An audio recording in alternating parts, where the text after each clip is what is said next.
You are listening to SPN, the Sports Podcasting Network.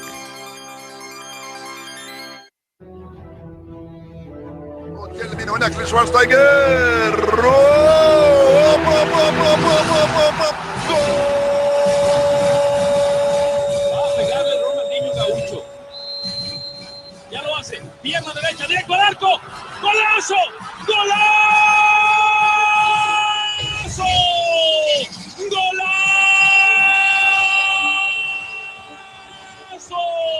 ¡Golazo! This is Soccer Today, live on SPN Radio, your new live show about the beautiful game in all its glory, with Duane, Rollins and Kevin Laramee. MLS, EPL, La Liga, Champions League, all is fair game. Powered by the Sports Podcasting Network. Visit us at sportspodcastingnetwork.com. And welcome back to Soccer Today. After a few days off, Duane and I are back. Duane, it's been quite a weekend. First of all, it's been a holiday weekend. I hope you enjoyed your time. Duane is on location today, but how you doing this Monday morning? I'm doing well. I'm still here in beautiful Bell Vegas, which is Nice. the fun capital of Eastern Ontario. It's got a bit of a sarcastic nickname that Belleville has, Bell Vegas. But anyway, I'm here till tomorrow morning. So we'll probably be doing it live on location again tomorrow. But it's good to be back. Good to be watching some footy action, even though the dream of the undefeated season is over for TFC. The dream is over for TFC. We'll talk about this in the Canadian Review, but it's interesting how results were very different in league this week in Major League Soccer. Trends were reversed in some aspect of who's hot, who's not in MLS. Duane, let's start in the first segment today by talking about the Premier League. And, well, quite a result yesterday. Unfortunately, Chelsea lost at Old Trafford to the special one. Now you restarted since yesterday talking about a special win and a special day, a special time at Old Trafford, Jose Mourinho. But Man United getting a result that doesn't favor United that much, but actually favors Tottenham and Duane. The title race, which we all expected to be done and dusted in February, is back open mid-April. Yeah, and that was always the thing that you were looking at there. I think it does affect United in the sense that they're now They're not six anymore. They kept pace with City to try and get that top four. They're still in with the chance, obviously, in the Europa League to win that and get that Champions League spot, which is going to be, it's going to throw everyone into a kilter. So that race for between Liverpool, United, Arsenal, and City is going to be very interesting because there might just be, two spots there for two of those teams, right? Or three of those teams, I should say. So that is something to watch for as well. I remember, the City game this weekend. It's kind of hard to get up for because you're not in the title race anymore. True. But at the same time, you're like, you got to get top four. You're top there's four, that. Duane, and top three too. So if you just talk for City for a second, they have one game in hand against Liverpool with only 2 points behind. Third place is a very possible probability for Manchester City, which Liverpool would drop to fourth, and then United is not that far away. United could become a top four team, but need a few results, and time might be missing. But United have one game in hand against their direct opponents and two against Everton in sixth. But what was interesting to me in the weekend is Tottenham, of course, are continuing on their great run. Tottenham are slowly but surely putting pressure on everyone now, and 4-0 against Bournemouth. Yeah, Bournemouth, it wasn't an easy travel to White Hart Lane, but this game, you can really tell the offensive prowess. Kane is back, Son is back, and have that aura that Tottenham had earlier this season before the first hurricane injury a few weeks out. This Tottenham team looked very, very dangerous. Yeah, no, for sure. They are the on-form team within the Premier League right now. Also, no other obligations to play for, being out of the Champions League and Europe now. So that is something as well that is going to be an advantage for them.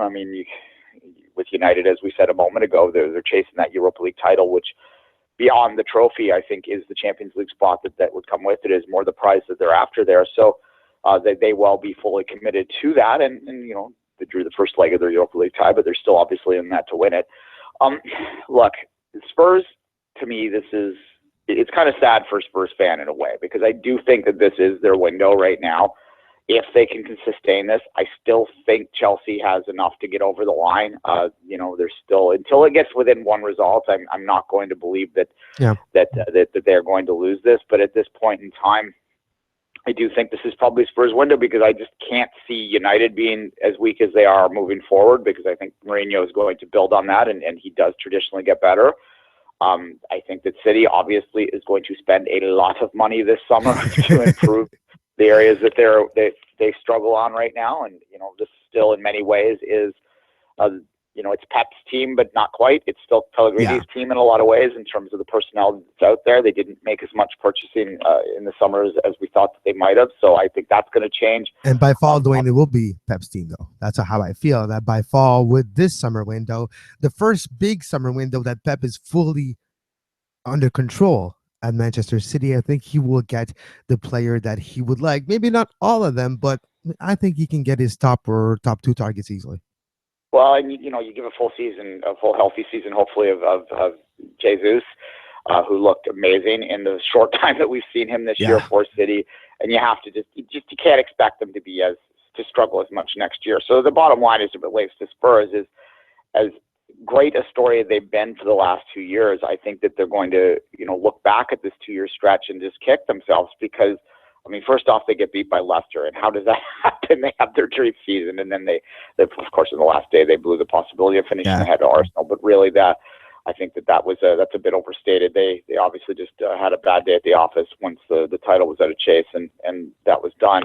But then this year you have Chelsea that gets out to that great start, and then this 2-year window might slam shut, and Spurs might have lost the opportunity, the opportunity of a decade at least before they could possibly contribute. Because I just don't think, as much as they are a great team, they are a great club, they have a lot of history there, they have a lot of potential there, but there's just, you could argue that all 4 clubs that traditionally finish above them right now, including City and United, Liverpool, and Chelsea. Other than Liverpool, really the resources to me are better for all those other 3 teams, and they're at least equal with Liverpool. So the possibility of them getting back up and having another title race once those teams start to pull away on the financial side, to me, it gets more and more remote. So in some ways, as a neutral in that battle, I'm not a neutral in the Premier League as we well know, but within that battle, realistically, I kind of am rooting for Spurs this year, because, as a City fan, I think I have some empathy for the long bout that they've had there. Went through it ourselves, so I appreciate that and kind of hope that they catch Chelsea, but I just don't think that they are logically, because again, 4 points, 6 games left for those 2 teams. But when you're looking at Chelsea, Duane, what was interesting this weekend is how it happened. Chelsea becomes injury-ridden in a span of 3 days, going from almost a full squad lineup to having your goalkeeper, Thibaut Courtois, twist his ankle in an NBA commercial. Like basketball, you heard correctly. Thibaut Courtois, the goalkeeper for Chelsea, twisted and turned his ankle when he was shooting a commercial with the NBA. Chelsea and Yokohama are partners with the NBA and shooting a promotional video on a court altogether close to Stamford Bridge. He twisted his ankle after he jumped to catch a basketball, and he was playing with Asmir Begovic, who was his replacement, Nathan Hake, and another few players. But Thibaut Courtois got injured, missed maybe one of the biggest game of the season for Chelsea, which turned out to be a defeat. Same for Marcos Alonso. And I think the Marcos Alonso injury, which is not necessarily injury, it's an illness. He had a virus and fell ill just the night before and wasn't able to play for Chelsea on Sunday at Old Trafford. But you do see a big impact with players like Alonso, which has been one of the best fullbacks in the entire league this season, offensively and defensively. His contribution was dearly missed for Chelsea, and Chelsea slipped at the one really important time where those 3 points, 78 compared to 71, would have been totally different with only almost a handful of game left to play. Yeah, and look, remember the 2014 title race where Liverpool seemed to have it locked, and they suddenly, after going some outrageous, I think they had gone like 18 straight or something like that without losing, they suddenly, in back-to-back weeks, they blew that big lead against Crystal Palace, and then, of course, the Steven Gerrard, when his ball, just the ball heard around the world. and suddenly, the title race was done, and no, well, then Chelsea took over, and then they lost too. So that was a strange season that year where no one seemed to want it, and then City kind of backed into it. But that's what I'm getting with that is that the history is not that old. You don't have to go back that far to see a team slip up when you thought they had it, which is why it's not May till it's May.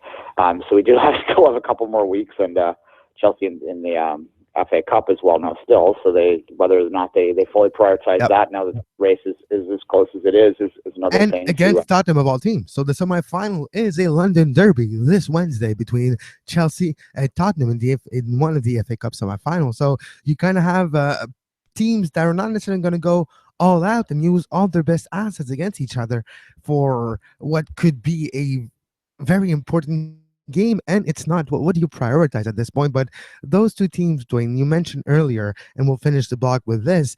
Chelsea and Tottenham are not playing in Europe this season, and you can actually see why there may be top 2, with the difference in the standings between Tottenham, Chelsea, and Liverpool, with only like 5 points now with Tottenham, and it's 9 for Chelsea against Liverpool. But you do have that feeling that Chelsea and Tottenham were used the timing of their roster, like the management of their playing time of the roster correctly this season, not having those extra European games to play, and seem like they could focus on Major League Soccer, focus on the Premier League.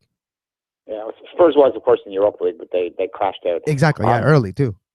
Yeah, it matters. Leicester last season and Liverpool in 2014, where I just mentioned, were both sort of improbable teams at the top. I mean, Liverpool has the history, but they haven't recently had it, right? So the fact that they were up the top for so long, I think, was greatly reflective of the fact they didn't have those European fixtures. And last year, of course, there was many things had to happen for that perfect storm to occur, but that was one of the factors that was part of it. So this is going to be one of those unspokens, and whatever team of those 6 or so that I mentioned there that sort of crashes out and doesn't get into Europe next year. It'd be very interesting to see, like the ones not, when I say not in Europe, I mean the Champions League in that particular case. Europa League obviously is a factor. It would be interesting to see how an Arsenal, who I do think is going to finish in a Europa League spot, how an Arsenal handles that, whether they take it seriously, whether they try and look at it as an opportunity or whether they look at it as a burden, because you take the Champions League, you take European games out of the equation, and then suddenly you can focus a great deal more on the Premier League, which I think does, as much as some people want to argue otherwise, when you're talking about the Europa League versus the Premier League, I don't think there's any question that what's more important to clubs, right? And it's the league. And Duane, I'm sorry, but I lied. I'm not going to end the segment on this one. I have another one. Just quickly, the relegation battle. And, Crystal Palace's rescue point on Saturday against Leicester, that 2-2 draw at home for Crystal Palace, Stadium of Light. And Crystal Palace were slowly but surely now in 15th. They're 5 points clear of Hull City, which are clear from 2 points for relegation. So you're not that close, but Crystal Palace's schedule in the next few weeks is horrible. Talking about top 5 teams all the way through. And that will be difficult. So Crystal Palace does have a potential of slipping because of their calendar. But Duane, I have to say, the relegation battle as we speak now, Sunderland, they're done. Middlesbrough, they're done. So it's between Hull and Swansea City. Which one will get relegated? Yeah, and for sure. I actually would tip Swansea to be the team to go down, in my opinion, but we'll see.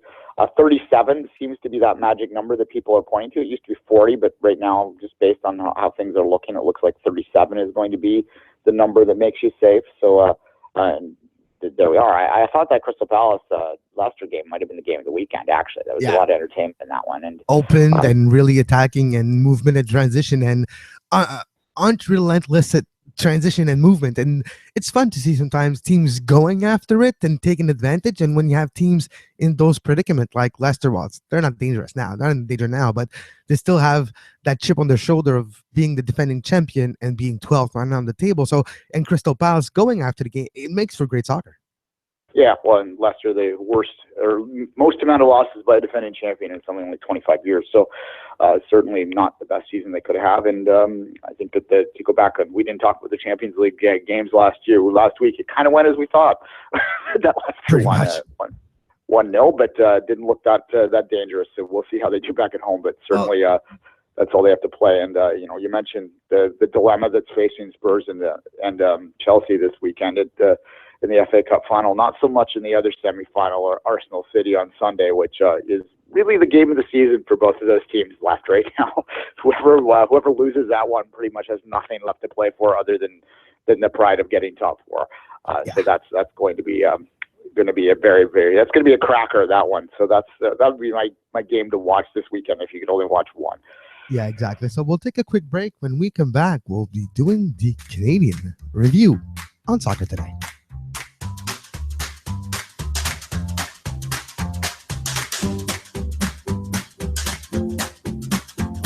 You are listening to Soccer Today, live on SPN Radio.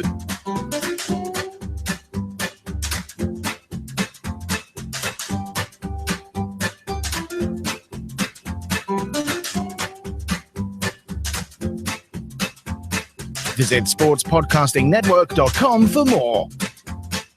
Duane, for a long time, from Friday night to Saturday afternoon, it looked like it could be an all-Canadian win affair.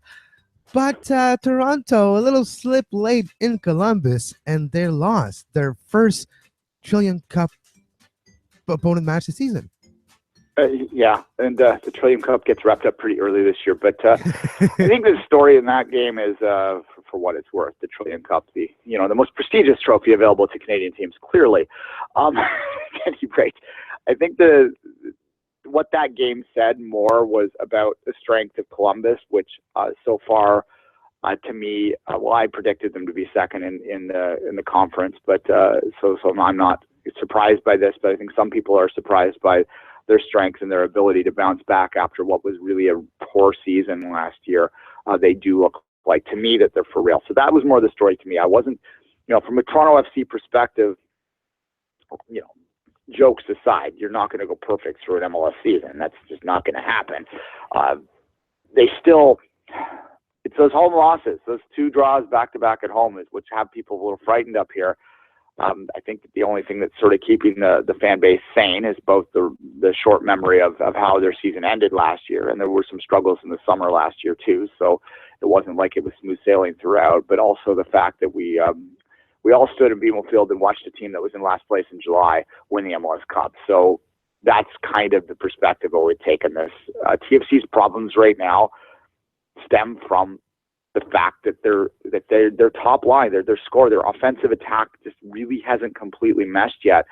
We haven't seen Giovinco look anywhere near as dangerous as he did for the last 2 years. I wouldn't call him mediocre or anything like that, but he certainly just isn't that otherworldly star that he was. And whether that injury slowed him down a little bit, maybe. He turns 30 this year, so maybe he's starting to turn that corner, and a guy that relies on speed and quickness. You know what? You never know. It's, if we're honest with each other, the way he approached this season compared to the last two might be a little different. The off season was a little shorter. The time to get ready physically for this season was a little shorter for Toronto. And I think physically, with the injuries that Giovinco did suffer last year, and I don't think he was 100% throughout the playoff at all. And I think even in the offseason, it was more difficult for him to get ready physically for the season like he did the years prior. And I think he's still trying to find his legs, quote unquote. If you understand what I'm trying to say here is, he, not through his own fault, but because of injuries, motivation, and setbacks in training, I think this offseason, he came into training camp with a little bit of he was not as prepared as the 2 years before. Not saying that it's a lack of discipline and will for him, but because of injuries and other aspects surrounding the offseason, it was a little bit more difficult for him to be ready at the beginning of the season this season. Yeah, and look, what I would say to Toronto fans that are panicking here, and there are some that are apt to be panicking, although I think the Leafs winning that overtime game against my Capitals the other day has at the same time sort of deflected a little bit of attention away from TFC. We'll see how that goes tonight, but that's fine.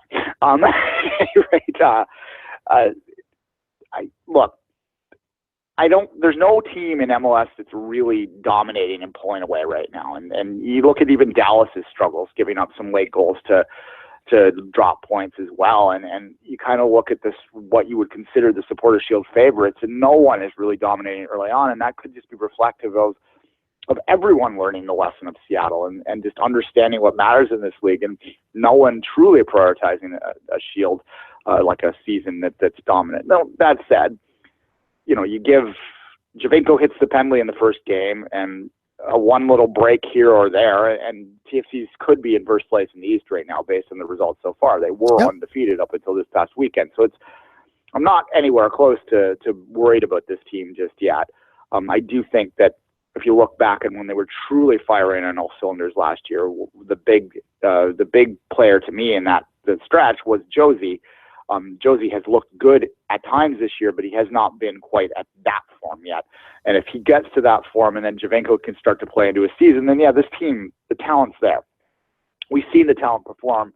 We know that this team, when they're firing, can win games. So back at home next week against Chicago, that one I think at home, I don't call anything a must win, but it would be a really nice win to get another one off the belt. And once they get two, then maybe they get three, then maybe they get four. You know what I mean? Like, I don't think it's time to panic yet, but it is time to get moving. And when May rolls around, it is a very heavy schedule in May because you add those Voyageurs Cup games in there. Yeah. Voyageurs Cup is going to kick off very soon too, Ottawa at Edmonton. So that's something we'll have to do special about that one. But it's a lot going on for TFC in May, and that's going to be the key to be healthy and ready to go once you hit that heavy streak, because I think that they very badly want to win the Voyageurs Cup too. They're kind of pissed on the fact that they had their Champions League spot taken from them. True. Bill Manning in that interview that he did in Vocal Minority. And if you haven't heard that one, by the way, the Vocal Minority podcast, look it up. It is a very long form, interesting insight into the thinking of the club. He full blank said that TFC was not at all happy by the decision, and they have to abide by it because it's their sanctioning body, but they feel that it was an unfair one. And if you look at the American approach to it, it's a little bit more fair. Yeah, it is a bit. But that's, I think, a priority for them too in May. So it's a big month coming up. It can really get it going with a win over Chicago, which is a win, Schweinsteiger aside, and there will be, I know that there's a lot of people going to be there in German scripts. Oh, Dax McCarthy. But we'll get to Chicago in tomorrow's show. And by the way, later today, you will have the late MLS postgame show, Easter Monday edition, where I will go through all the results. Let's move to Cascadia. Cascadia rivalry game between Vancouver and Seattle. Ben Duane, who else but Freddie Montero with the brace for Vancouver to get the victory against the Seattle Sounders? Yeah, Freddie certainly had did he celebrate or not? I think he did, but I'm not sure. I haven't seen the celebration, but Freddie Montero, 2 goals in 15 minutes for Vancouver, the 65th and 80th. And Will Bruin salvaged a goal, but Seattle hasn't been the same. Ludero hasn't been as impactful in 2017, and Clint Dempsey is trying to find his legs back. Harry Shipp has been playing pretty well for Seattle, though, I have to say. But Vancouver, Freddie Montero, slowly but surely finding his point of reference with Vancouver. And here, 2 goals in a victory at home. Now, the panic button has been closed. When you lift that plastic cover and hit that red button? Well, with that victory, they just closed that plastic cover over the panic button. Yeah, no, certainly they've turned around after what was truly a poor start for the club, no doubt. Freddie's goals were both close range kind of goals, sort of Seattle mistakes, I think is the way to put it, especially on the first goal. Nonetheless, he did punish him for it, which is what he's best at. If you haven't seen it, the celebration was him dropping to his knees and pointing to the sky. So whether that's him just praying or whether that's him celebrating, who knows? It doesn't really matter. It's just one of those things that people always want to look at when a former player comes home, or plays against his former team, I should say. So certainly that's why they got him. I think that they might end up being a little too reliant upon him. I think that maybe the Mane trade might have put too much undue pressure on Davies this year, but we'll see how that plays out. It was an entertaining game. I watched it at the gym, so I was bouncing up and down as I was running, as I was watching this one. But so maybe you just, it was an entertaining game. Maybe you just saw the ball move more than it actually did because you were moving. Yes, exactly. That's possible. That's one thing I like about the gym, watching soccer there. Anyway, was on the treadmill, on an elliptical, on a bike. in I the was muscle I was on room? the treadmill. I'm more of a treadmill guy. Okay. You're right. It's hard to watch TV on the treadmill too. It really Yeah. truly is. The bike is easier, but the bike is useless as an exercise device. So That's not true. I lost 78 pounds biking, Dwayne. okay, that's real biking though, not fake biking That, inside. yeah, you need to do intervals. You need to do intervals. That's the secret for everybody out there who's trying to lose weight, by the way. Intervals training and intermittent fasting. But that's something that me and Dwayne will talk about at another day.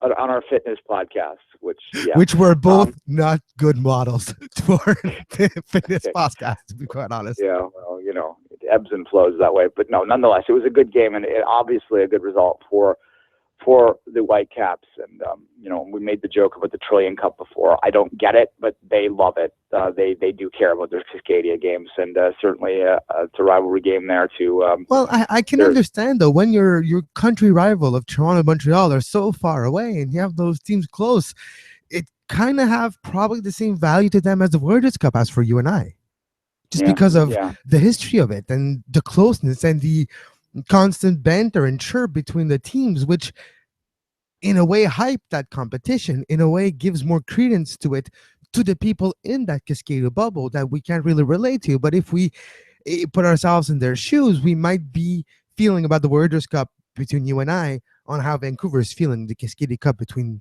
Portland and Seattle.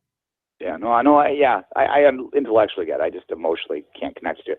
In Vancouver, of course, being the middle child in this, and as they are in the Toronto-Montreal rival as well. So they're always the forgotten one. That's got to put a bit of a chip on their shoulder. And I think that there's clearly some of that exists out there. So certainly they had to feel pretty good about it. The tifo at the start of the game was something to do with the Cascadia Cup one that they won last year, which apparently they won it. I always forget. I forgot to. Until it happens, but at any rate, so that champions of Cascadian, which if you're a Seattle fan, you go, yeah. At any rate, that's nice. That's exactly. That you won that. However, it was a good result for them, and certainly they are, suddenly how quickly things can change in Major League Soccer, right? Exactly. Well, a couple weeks ago, Toronto looked like maybe they were the best of the three Canadian teams, and now they're like then Seattle, or suddenly 2 weeks later you get two results in 3 weeks, and Vancouver actually is currently the best form of the Canadian teams, and none are particularly great form though, although Montreal with the result this week as well. Yeah, Montreal's better than the result though. That's the thing. 3 straight draws they had before their loss to LA, which was the game prior to Saturday's game. Montreal, great result against Atlanta United, a win, but it looked for the longest period of time like it was going to be a draw.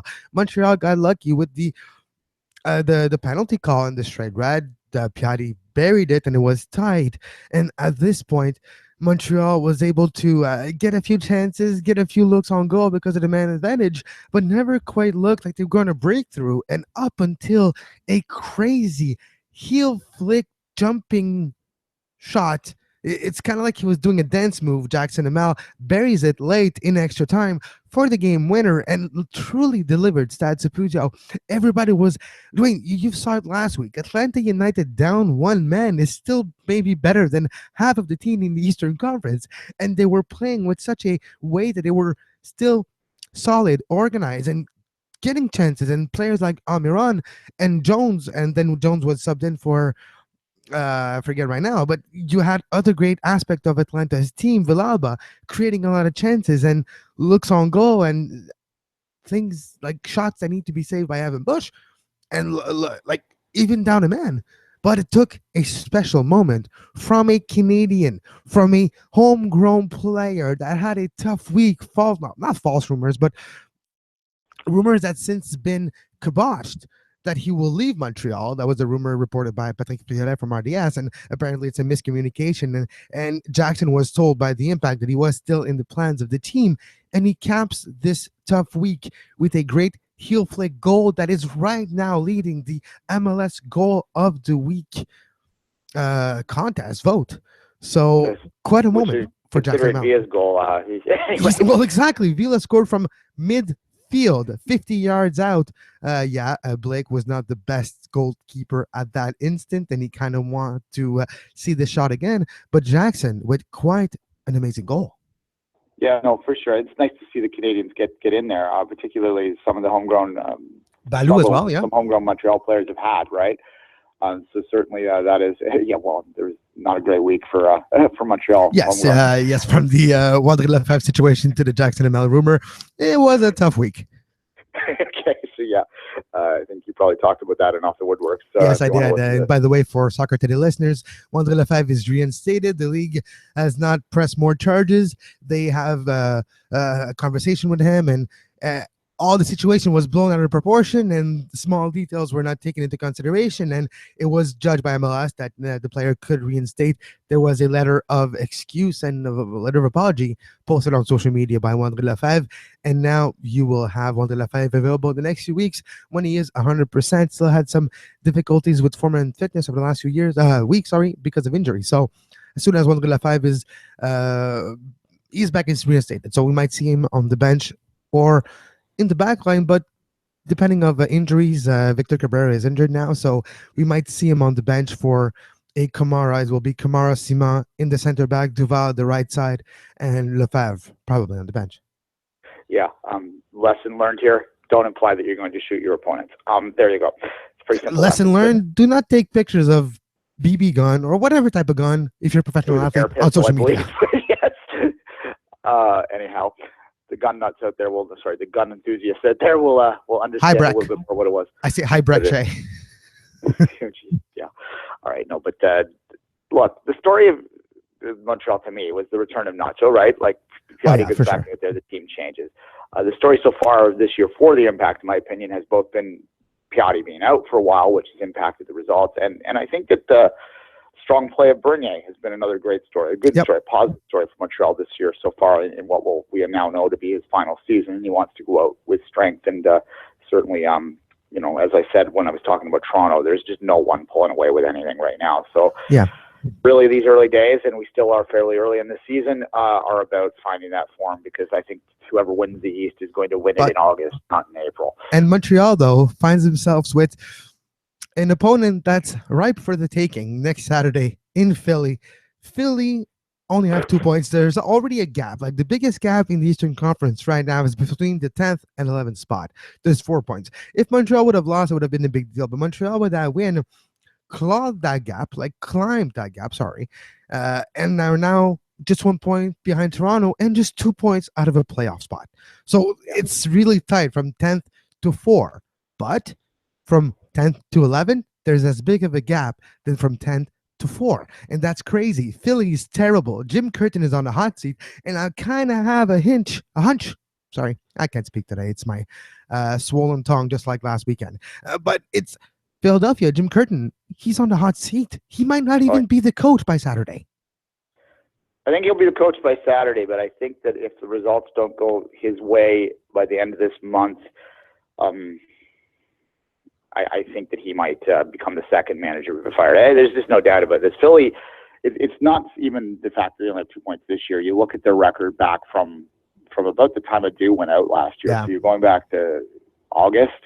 They're horrendous. It's like, I forget the exact number off the top of my head, and I don't have the internet where I am here, so I can't look it up. But they are on a horrible winless streak right now, and firing the manager is not going to help that, but it does deflect, which is, I think, why ownership does that often, is that they try and deflect away from their own shortcomings. And it is really kind of a sad story. And we might have to actually get a Philadelphia guest this week, Kevin, when I get back in the city, because I think I wonder who. I wonder. So, Jonathan, if you're listening, we'll get in touch very soon.